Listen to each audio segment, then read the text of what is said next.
Hello everyone, আজ তোমাদের জন্য ফ্রেঞ্চ ফ্রাই নিয়ে এসেছি বক্সে করে। আসলে তেমন কিছু না, আমাদের খুব কাছের একজন মানুষ ওনার ক্যাফের জন্য বলেছিলেন যে কিছু ছবি আর্ট করতে। তো আমি কিছু স্ন্যাক্স, কিছু সিনারি দিয়ে আর কি কাজটা করেছিলাম। অবশ্য এটা অনেক দিন আগের কাজ, 23 সালের প্রথম দিকে হয়তো খুব সম্ভবত হবে কাজগুলো। তো তখন আর ভিডিও করা হয়েছিল না, তখন আমি ভিডিও করতামও না। তো ছবিগুলো খুব সামনে আসলো, ভাবলাম যে ছবিগুলো এক জায়গায় করে ফেলি। তো প্রথমে আমার হচ্ছে ফ্রেঞ্চ ফ্রাই ছিল, আর পরে ফালুদা ছিল, একটা রোলের কাজ আছে, একটা কফির কাজ আছে আর কি, একটা ছোটো সিনারিও আছে।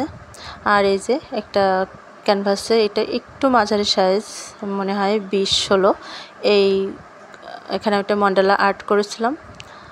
আর ফার্স্ট টাইম ছিল মন্ডালা আর্টটা, আর এটা অনেক সময় লাগে, নেক্সট কোনো ভিডিওতে করব। তো এই যে একটা রোল, স্ন্যাক্সের প্লেট,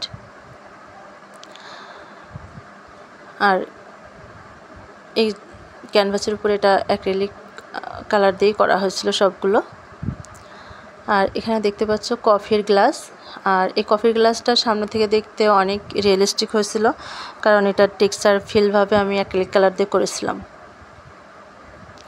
আর এই যে কচুটা পাতা দেখতে পাচ্ছ, এই কচুর পাতাটা আমার বাসায় ছিল এবং রিয়েল পাতা ধরে ধরে কাজটা করা হয়েছিল। এই যে সব এক জায়গায়। Thank you for watching, tata.